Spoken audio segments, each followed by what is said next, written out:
Okay, this is Jerry. Welcome to my channel, JCCG. This is August 13th. It's not a Friday, it is a Thursday. But, look at this.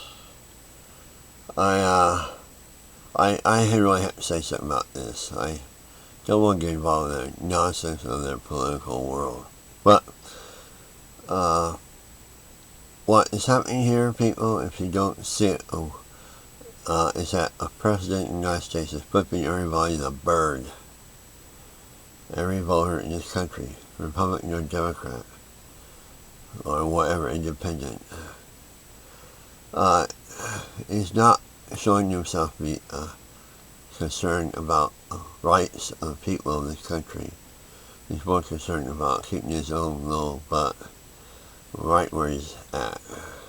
And this is sad.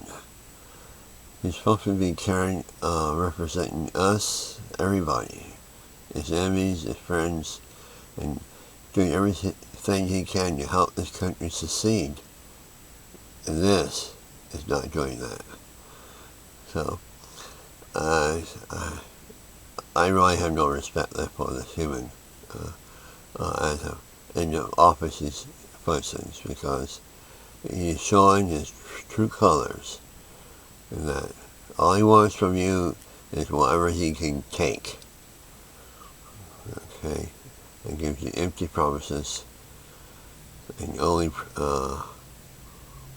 I can't really be any more condemnatory than I need to be.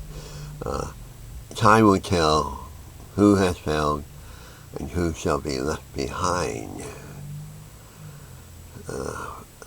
That's my 2 cents. Don't let this man deceive you. Anyhow, until later with other things, bye for now.